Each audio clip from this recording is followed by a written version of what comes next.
Hello viewers, welcome back to our channel ticket counter. ఈ రోజు ఈ వీడియోలో 2024 లో తెలుగు లాంగ్వేజ్ లో రిలీజ్ అయిన ఒక క్రైమ్ ఇన్వెస్టిగేషన్ థ్రిల్లర్ మూవీ స్టోరీని చూద్దాం. ఆ మూవీ పేరే ఎస్ఐటి అంటే స్పెషల్ ఇన్వెస్టిగేషన్ టీమ్. మూవీలో ట్విస్ట్లు అయితే మామూలుగా ఉండవు, అందుకే ఎక్కడ మిస్ చేయకుండా చివరి వరకు చూడండి. ఇలాగే మరికొన్ని వీడియోస్ ని చూడాలి అనుకుంటే మన ఛానల్ ని సబ్స్క్రైబ్ చేసుకుని ఫాలో అవుతూ ఉండండి. మరి మూవీని స్టార్ట్ చేద్దామా? స్టార్ట్ అవగానే లక్ష్మి అనే అమ్మాయిని బలాత్కరించి చంపేస్తారు. దాంతో ప్రజల నుంచి పోలీస్ డిపార్ట్మెంట్ మీద ఒత్తిడి పెరుగుతుంది. సరిగ్గా అదే సమయంలో ఆఫీసర్ సారథి ఇంకా టీం లక్ష్మిని రేప్ చేసిన వాసు అనే వ్యక్తిని ఎన్కౌంటర్ చేసి చంపేస్తారు. సరిగ్గా అప్పుడే మూవీ టైటిల్ పడుతుంది. కొన్ని రోజులకు ఒక వ్యక్తి ఆటోలో ఒక ఇంటికి చేరుకుని ఆ ఇంట్లోకి వెళ్లి నిద్రపోతున్న నవ్య అనే మహిళని గన్తో కాల్చి మళ్లీ తిరిగి అదే ఆటోలో వెళ్లిపోతాడు. దాంతో డీజీపీ ఆఫీసర్ సారథిని పిలిచి నవ్య హత్య కేసుని అప్పజెప్పి సారథిని చూసి, నువ్వు ప్రతి కేసులోనూ ఎన్కౌంటర్స్ చేయడం వలన నీ మీద హ్యూమన్ రైట్స్ కమిషన్ వాళ్ళు కేసులు వేస్తున్నారు. ఈ కేసులో ఎటువంటి ఎన్కౌంటర్స్ చేయకు అని సారథికి ఒక టీం ఇస్తారు డీజీపీ. దాంతో సారథి ఇంకా టీం క్రైమ్ సీన్ కి చేరుకుని సీసీటీవీలో డిస్కనెక్ట్ చేసి ఉండడం, బాత్రూమ్ కిటికీ రిమూవ్ చేసి ఉండడం ఇలాంటివి పరిశీలిస్తారు. ఆ వెంటనే వాచ్మెన్ ఎంక్వైరీ చేయగా ఆ రోజు నేను లీవ్ లో ఉన్నానని చెప్తాడు ఆ వాచ్మెన్. దాంతో ఆ తర్వాత పాలవాడిని, వంట మనిషిని, ఇంకా నవ్య భర్త రాహుల్ ని ఇలా అందరినీ ఎంక్వైరీ చేయగా సారథి ఇంకా టీం కి ఎటువంటి క్లూస్ దొరకవు. చివరికి చనిపోయిన నవ్య పేరెంట్స్ ని పిలిచి ఎంక్వైరీ చేస్తారు. వాళ్ళు సారథి అండ్ టీం ని చూసి, మాకు మా అల్లుడి మీదనే అనుమానంగా ఉంది. ఈ మధ్య 2-3 సార్లు నవ్య ఫోన్ చేసి రాహుల్ తనని అనుమానిస్తూ తిడుతూ కొడుతున్నాడని చెప్పింది. అందుకే మాకు మా అల్లుడు రాహుల్ మీదనే అనుమానం ఉంది అని చెప్తారు. దాంతో సారథి ఇంకా టీం వెళ్లి రాహుల్ ని కలిసి ఎంక్వైరీ చేయగా రాహుల్ వీళ్ళని చూసి, భార్యాభర్తలు అన్నాక గొడవలు జరగడం చాలా సహజం. ఆ రోజు నాకు పోలీసులు కాల్ చేసే వరకు నేను ఇక్కడే ఆఫీస్ లో ఉన్నాను, కావాలంటే సీసీటీవీ వీడియో చెక్ చేసుకోండి అని సీసీటీవీ వీడియో చూపిస్తాడు. దాంతో సారథి ఇంకా టీం ఆలోచనలో పడి నవ్య వాళ్ళ ఇంటికి వెళ్లే రోడ్ మొదట్లో ఒక సీసీటీవీ కెమెరా ఉంది. అంతేకాదు ఆ రోడ్ చివరిలో కూడా ఒక సీసీటీవీ కెమెరా ఉంది. 2 కెమెరాలు చెక్ చేసి ఏ వెహికల్ అయితే సీసీటీవీ కెమెరాని దాటడానికి ఎక్కువ సమయం తీసుకుందో ఆ వెహికల్ ని ఐడెంటిఫై చేసి ఎంక్వైరీ చేస్తే హంతకుడు దొరకవచ్చు అని ఆలోచించి ట్రాఫిక్ సీసీటీవీ కెమెరాలు చెక్ చేయడం మొదలు పెడతారు. సరిగ్గా అదే సమయంలో సారథి టీం లోనే పనిచేస్తున్న రిషి అనే ఆఫీసర్ కి తన గర్ల్ ఫ్రెండ్ అయిన కీర్తి ఫోన్ చేసి కేసు గురించి ఎంక్వైరీ చేస్తూ ఉంటుంది. అప్పుడు రిషి తనతో, నువ్వు జర్నలిస్ట్ కాబట్టి ఇన్ఫర్మేషన్ కనుక్కోవాలని చూస్తున్నావు, కానీ కేసు డీటెయిల్స్ అయితే నేను నీకు చెప్పను అని అంటాడు. అలా సీసీటీవీ వీడియోలు చెక్ చేసిన సారథి ఇంకా టీం మళ్లీ నవ్య భర్త రాహుల్ ని కస్టడీలోకి తీసుకొని ఒక ఆటో డ్రైవర్ ని కూడా పిలవగా ఆ వ్యక్తి రాహుల్ ని గుర్తుపట్టి, ఆ రోజు ఈ సార్ నా ఆటో ఎక్కి ముందు పాత బస్తీకి వెళ్లారు, ఆ తర్వాత అటు నుంచి ఒక ఇంటికి తీసుకుని వెళ్లి నన్ను బయట వెయిట్ చేయమని చెప్పి కాసేపటి తర్వాత వచ్చి ఆటో ఎక్కారు. మీటర్ 500 అయితే 2000 ఇచ్చారు, అందుకే ఈసారి నాకు బాగా గుర్తున్నారు అని చెప్తాడు. అది విన్న రాహుల్ నిజం చెప్పడం మొదలు పెడతాడు. రాహుల్ ఇంకా నవ్య పెళ్లి చేసుకుని సంతోషంగా ఉంటారు. అయితే నవ్య ఎప్పుడు చూసినా తన ఎక్స్ బాయ్ ఫ్రెండ్ వరుణ్ తో చాటింగ్ చేస్తూ ఫోన్స్ చేస్తూ కనిపించడంతో రాహుల్ నవ్యని అనుమానించడం మొదలు పెడతాడు. ఒక రోజు నవ్యని కేఫ్ లో నవ్య ఎక్స్ బాయ్ ఫ్రెండ్ వరుణ్ తో ఉండడం చూసిన రాహుల్ వెంటనే తనకి ఫోన్ చేసి ఎక్కడున్నావు అని అడుగుతాడు. అప్పుడు నవ్య ఇంట్లోనే ఉన్నాను అని అబద్ధం చెప్తుంది. దాంతో రాహుల్ అనుమానం బలపడుతుంది. దాంతో నవ్య ఫోన్ ని చెక్ చేయగా నవ్య నుంచి వరుణ్ కి 20 లక్షల ట్రాన్సాక్షన్ జరిగినట్లు తెలుస్తుంది. ఇదంతా చూసిన రాహుల్ నవ్యని తిడుతూ గొడవ పడతాడు. అలా ఒక రోజు రాహుల్ తనకి తెలిసిన కుర్రాడికి ఫోన్ చేసి నా ఇంటి మీద ఒక కన్నేసి ఉంచు అని చెప్పి ఆఫీస్ కి వెళ్తాడు. అలా కాసేపటికి ఆ కుర్రాడు రాహుల్ కి ఫోన్ చేసి ఎవరో ఒక వ్యక్తి మీ ఇంట్లోకి వెళ్లాడు, మీ ఇంట్లో నీ భార్య ఒక్కతే ఉంది అని చెప్తాడు.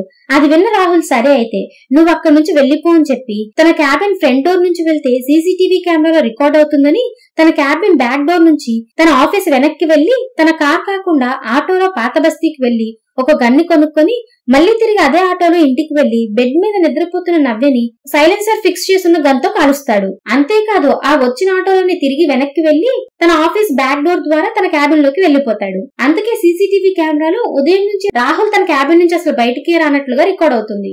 అలా రాహుల్ జరిగింది చెప్పడంతో సారథి డీజీపీకి ఫోన్ చేసి సార్ కేసు క్లోజ్ అయిందని చెప్తాడు. కానీ సరిగ్గా అదే సమయంలో రిషి వచ్చి ఒక ట్విస్ట్ ని రివీల్ చేస్తాడు. ఆఫీసర్ రిషి సారథి ఇంకా టీం ని చూసి పోస్ట్ మార్టం రిపోర్ట్ వచ్చింది, నవ్య గన్ ఫైరింగ్ వల్ల చావలేదు, అంతకంటే ముందే ఊపిరాడక చనిపోయినట్లు రిపోర్ట్ లో వచ్చింది. అంటే ముందుగానే ఎవరో నవ్యని చంపేసిన తర్వాత రాహుల్ వెళ్లి నవ్యని గన్ తో కాల్చాడు అని చెప్తాడు. దాంతో రాహుల్ ని అరెస్ట్ చేసిన తర్వాత కూడా విచారణ కొనసాగుతూ ఉంటుంది. సారథి ఇంకా టీం వెంటనే నవ్య ఎక్స్ బాయ్ ఫ్రెండ్ అయిన వరుణ్ ని కలిసి ఎంక్వైరీ చేస్తారు. వరుణ్ వారికి తన హాస్పిటల్ రిపోర్ట్స్ ని చూపించి ఆ రోజు నాకు హాస్పిటల్లో కిడ్నీ స్టోన్ ఆపరేషన్ జరిగింది, నేను అప్పుడు హాస్పిటల్లోనే ఉన్నాను అని చెప్తాడు. దాంతో సారథి ఇంకా టీం వెళ్లి రాహుల్ తన ఇంటి దగ్గర కాపలా పెట్టిన కుర్రాన్ని కలిసి, ఆ రోజు ఎవరో వ్యక్తి రాహుల్ ఇంట్లోకి వెళ్లడం చూసావు కదా, అతనెవరు గుర్తుపట్టగలవా అని వరుణ్ ఫోటోని చూపించగా, అవును ఇతనే ఆ రోజు రాహుల్ ఇంటికి వచ్చాడు అని చెప్తాడు. అది విన్న సారథి టీం, అబద్ధాలు చెప్పకు, ఇతను ఆ రోజు హాస్పిటల్లో ఉన్నాడు అని అంటారు. అయితే ఆ కుర్రాడు మాత్రం ఆ రోజు వరుణ్ రాహుల్ ఇంట్లోకి వెళ్లడం ఫోటో తీసి ఉండడంతో ఆ ఫోటోని తీసి సారథి ఇంకా టీం కి చూపిస్తాడు. దాంతో సారథి టీం వెళ్లి వరుణ్ ని పట్టుకుని పోలీస్ స్టైల్లో ఎంక్వైరీ చేయగా వరుణ్ జరిగింది చెప్పడం మొదలు పెడతాడు. వరుణ్ ఇంకా నవ్యలు లవ్ లో ఉన్న సమయంలో వరుణ్ నవ్యని ఒక రిసార్ట్ కి తీసుకుని వెళ్లి లైంగికంగా కలవడానికి ప్రయత్నిస్తాడు. కానీ నవ్య నో చెప్పడంతో ఫోర్స్ చేస్తాడు. దాంతో నవ్య వరుణ్ కి బ్రేకప్ చెప్పి వెళ్లిపోతుంది. అయితే కొన్ని సంవత్సరాల తర్వాత గెట్ టుగెదర్ పార్టీలో మళ్లీ వరుణ్ నవ్యని కలిసి సారీ చెప్పి ఫ్రెండ్లీగా ఉండడం మొదలు పెడతాడు. అలా వరుణ్ రెగ్యులర్ గా నవ్యకి కాల్స్ ఇంకా మెసేజెస్ చేస్తూ ఉండడంతో రాహుల్ నవ్యని అనుమానిస్తూ ఉంటాడు. అలా ఒక రోజు వరుణ్ నవ్యని ఇంపార్టెంట్ మ్యాటర్ చెప్పాలి అంటే కేఫ్ కి వెళ్లి వరుణ్ ని కలుస్తుంది నవ్య. వరుణ్ నవ్యని చూసి, నేను ఒక కొత్త బిజినెస్ స్టార్ట్ చేస్తున్నాను, లోన్ కూడా అప్లై చేశాను, కానీ లోన్ రావడానికి లేట్ అయ్యేలా ఉంది, ఈ లోపు నాకు 20 లక్షలు అవసరం ఉంది, అందుకే ఆ అమౌంట్ ను కాస్త అడ్జస్ట్ చేస్తే లోన్ రాగానే ఇచ్చేస్తాను అని చెప్పడంతో నవ్య వరుణ్ కి ఆ అమౌంట్ ని సెండ్ చేస్తుంది. అదే సమయంలో రాహుల్ కాల్ చేసి ఎక్కడున్నావు అని అడగగా, కేఫ్ లో ఉన్నట్లు చెప్తే మళ్ళీ అనుమానిస్తాడేమో అని ఇంట్లోనే ఉన్నట్లు అబద్ధం చెప్తుంది నవ్య. 2 రోజుల తర్వాత వరుణ్ నవ్యకి ఫోన్ చేసి, మళ్ళీ ఒకసారి కేఫ్ కి రాగలవా, నా లోన్ రిజెక్ట్ అయింది, నువ్వు ఒక్క సెక్యూరిటీ సంతకం పెడితే నాకు లోన్ అప్రూవ్ అవుతుంది అని చెప్తాడు. అయితే ముందుగానే రాహుల్ నవ్యని అనుమానిస్తూ ఉండడంతో నవ్య తనతో, నేను రాలేను, సెక్యూరిటీ సైన్ పెట్టను అని చెప్తుంది. దాంతో కోపం తెచ్చుకున్న వరుణ్ హాస్పిటల్లో అడ్మిట్ అయ్యి ఉండి కూడా నేను మనీ తీసుకువస్తాను అని హాస్పిటల్ నుంచి బయటికి వచ్చి నేరుగా నవ్య ఇంటికి వెళ్తాడు. నవ్య సైన్ పెట్టను అని చెప్పడంతో, కాలేజ్ సమయంలో నిన్ను లైంగికంగా వాడుకొని అది మొత్తం రికార్డ్ చేసి నిన్ను బెదిరిస్తూ నీ ఆస్తిని పొందాలి అనుకున్నా, కానీ అది కుదరలేదు, అందుకే నిన్ను ట్రాప్ చేయడానికి గెట్ టుగెదర్ ప్లాన్ చేసి నీతో మళ్ళీ ఫ్రెండ్షిప్ మొదలు పెట్టా. ఆ రోజు రిసార్ట్ లో నువ్వు డ్రెస్ చేంజ్ చేసుకుంటూ ఉండగా వీడియో తీసా, నువ్వు సంతకం పెట్టకపోతే చంపేస్తా అని బెదిరిస్తూ ఉన్న సమయంలో బయట నుంచి ఎవరో వచ్చి కాలింగ్ బెల్ నొక్కుతారు. వరుణ్ నవ్యని చూసి, వచ్చింది ఎవరైనా సరే వెంటనే వెనక్కి పంపించు, నేను ఇంట్లో ఉన్నట్లు వారికి తెలిస్తే నీ వీడియో లీక్ అవుతుంది అని బెదిరించి వాష్రూమ్ లోకి వెళ్లి దాక్కుంటాడు. దాంతో నవ్య వెళ్లి డోర్ ఓపెన్ చేస్తుంది. కానీ కాసేపటికి వాష్రూమ్ లో ఉన్న వరుణ్ కి, Varun help me, Varun help me అని నవ్య అరుపులు వినిపిస్తూ ఉంటాయి. దాంతో వరుణ్ వాష్రూమ్ నుంచి బయటికి వెళ్లడానికి ప్రయత్నిస్తాడు, కానీ వాష్రూమ్ డోర్ ఓపెన్ అవ్వదు. దాంతో వాష్రూమ్ కిటికీ ఓపెన్ చేసి బయటికి వచ్చి తిరిగి ఇంట్లోకి వెళ్లి చూడగా బెడ్రూమ్ లో నవ్య చనిపోయి కనిపిస్తుంది. అదంతా చూసిన వరుణ్ అక్కడి నుంచి పారిపోతాడు. ఇలా జరిగిందంతా వరుణ్ చెప్పడంతో ఆ వెంటనే నవ్య మెడ మీద ఉన్న ఫింగర్ ప్రింట్స్ ని చెక్ చేయగా అవి ఒక మహిళవి అని తెలుస్తుంది. దాంతో సారథి ఇంకా టీం నవ్యతో పరిచయం ఉన్న అందరి ఫింగర్ ప్రింట్స్ తీసుకుంటారు, కానీ ఎవరి వేలు ముద్రలు మ్యాచ్ అవ్వవు.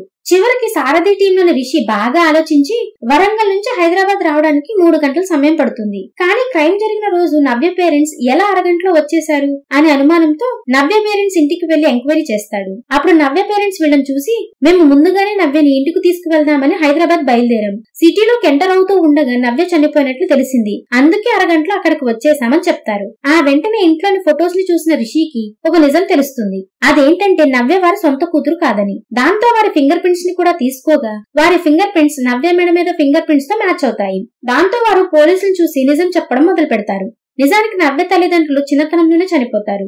అయితే నవ్య తండ్రి చనిపోయే ముందు ఆస్తి మొత్తాన్ని నవ్య పేరు మీద పెట్టి నవ్యని పెంచిన వారికి కొంత ఆస్తి వచ్చేలాగా వీలునామా రాస్తారు. దాంతో నవ్య బాబాయ్ ఇంకా పిన్నులు నవ్యని పెంచి పెళ్లి కూడా చేస్తారు. అయితే నవ్య మాత్రం బాబాయ్ ఇంకా పిన్నికి ఇవ్వాల్సిన ఆస్తి పేపర్స్ ని అడిగినప్పుడు ఇవ్వకుండా తర్వాత చూద్దాం అని అంటూ ఉంటుంది. దాంతో కోపం తెచ్చుకున్న బాబాయ్ ఇంకా పిన్ని ఆ రోజు ఎలా అయినా ఆస్తిని రాయించుకోవాలని నవ్య ఇంటికి వెళ్ళగా నవ్య మాత్రం అప్పటికి ఇంటి వాష్రూమ్ లో వరుణ్ ఉండడంతో మీరు వెళ్ళండి తర్వాత మాట్లాడుకుందాం అంటుంది. కానీ పిన్ని బాబాయ్ మాత్రం అందుకు ఒప్పుకోకపోవడంతో వెంటనే వారు తెచ్చిన పేపర్స్ లో ఎక్కడ సంతకం పెట్టమంటే అక్కడ సంతకం పెట్టి ఇక వెళ్ళండి అని చెప్తుంది.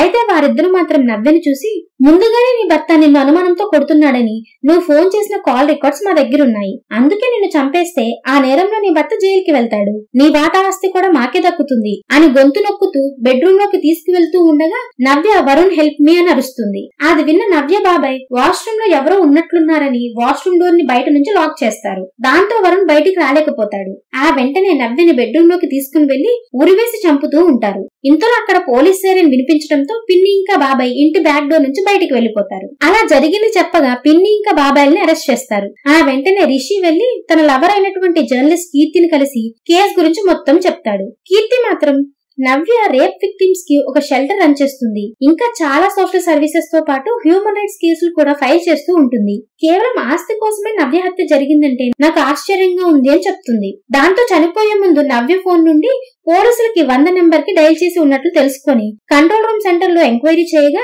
అక్కడి కానిస్టేబుల్ రిషిని చూసి ఆ రోజు కాల్ అయితే వచ్చింది, వెంటనే ఒక ఆఫీసర్ కి ఇన్ఫర్మేషన్ చెప్పాము, కానీ ఆఫీసర్ ఈ రోజు నేను లీవ్ లో ఉన్నాను అని చెప్పడంతో మరో టీం కి కాల్ చేసి లొకేషన్ ని పంపించాం. కానీ వాళ్ళు అక్కడికి చేరుకునే సమయానికి ఆమె చనిపోయింది అని చెప్తారు. దాంతో రిషి నవ్య ఫోన్ నెట్వర్క్ వారిని కలిసి ఎంక్వైరీ చేస్తే ఏదైనా క్లూ దొరుకుతుందేమో అని ఆలోచించి ఆ ఆఫీస్ కి వెళ్ళగా ఆ నెట్వర్క్ కంపెనీ మేనేజర్ ఇంటికి వెళ్లిపోయాడని తెలుస్తుంది. దాంతో Rishi cell network company manager ఇంటికి బయలుదేరగా ఒక గ్యాంగ్ వచ్చి రిషి మీద అటాక్ చేసి చంపాలని అనుకుంటారు. కానీ సరిగ్గా అక్కడికి ఆఫీసర్ సారథి వచ్చి ఆ గ్యాంగ్ ని కొట్టి రిషిని కాపాడతాడు. అప్పుడు ఆఫీసర్ రిషి సారథిని చూసి ఇప్పటి వరకు మనం అరెస్ట్ చేసిన వారు కాకుండా ఇంకా ఎవరో ఈ కేసులో ఇన్వాల్వ్ అయి ఉన్నారు, అందుకే నా మీద అటాక్ చేశారు అని చెప్పి మొబైల్ నెట్వర్క్ కంపెనీ మేనేజర్ ఇంటికి వెళ్ళగా అక్కడ అప్పటికే ఆ మేనేజర్ చనిపోయి కనిపిస్తాడు. వ్యూవర్స్ మీకేమనిపిస్తుంది? అసలు హంతకుడు ఎవరై ఉంటారు? ఇంతమంది మీద అనుమానం ఉంది, అయినా ఎవ్వరూ కాదని తెలిపోతుంది. మీరేమనుకుంటున్నారో కామెంట్ చేసి తప్పకుండా చెప్పండి.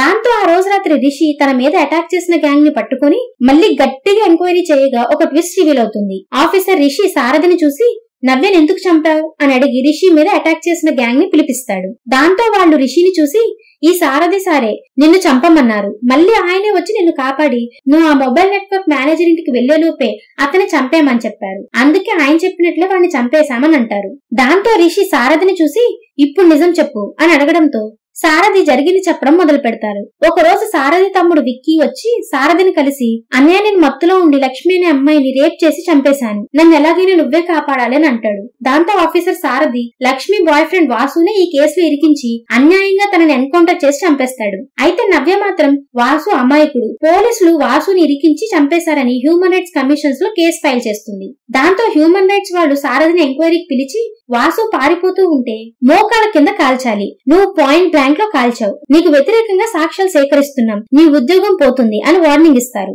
దాంతో ఎలా అయినా నవ్యని చంపాలి అని నిర్ణయం తీసుకున్న సారథి అదే సమయంలో ఒక రోజు కంట్రోల్ రూమ్ వాళ్ళు సారథికి కాల్ చేసి మీ ఏరియా నుంచి 100కి ఎమర్జెన్సీ కాల్ వచ్చింది అని చెప్పడంతో సారథి మాత్రం నేను లీవ్ లో ఉన్నా అని కాల్ కట్ చేస్తాడు. కానీ తిరిగి కంట్రోల్ రూమ్ వాళ్ళు తనకి సెండ్ చేసిన లొకేషన్ తనకి బాగా దగ్గరగా ఉందని సర్లే వెళ్దాం అనుకుని అటుగా వెళ్తాడు. నిజానికి పిన్ని ఇంకా బాబాయ్ నవ్యని చంపేస్తూ ఉన్న సమయంలో నవ్య 100కి కాల్ చేసి ఉంటుంది. కానీ పిన్ని బాబాయ్ ఆపకుండా నవ్యకి ఉరేస్తూనే ఉంటారు. సరిగ్గా అదే సమయంలో సారథి వస్తున్న కార్ సైరన్ విని వాళ్ళు బ్యాక్ డోర్ నుంచి పారిపోతారు. సారథి ఇంట్లోకి వెళ్లి కొన ఊపిరితో ఉన్న నవ్యని చూసి నా మీదే కేసు ఫైల్ చేస్తావా అని పిల్లోతో నవ్యకి ఊపిరాడకుండా చేసి తనని చంపేసి వెళ్లిపోతాడు. అలా సారథి అక్కడి నుంచి వెళ్లిపోయిన తర్వాత వరుణ్ వాష్రూమ్ నుంచి బయటకు వచ్చి చనిపోయిన నవ్యని చూసి పారిపోగా ఆ తర్వాత రాహుల్ వచ్చి గన్తో కాల్చి వెళ్లిపోతాడు.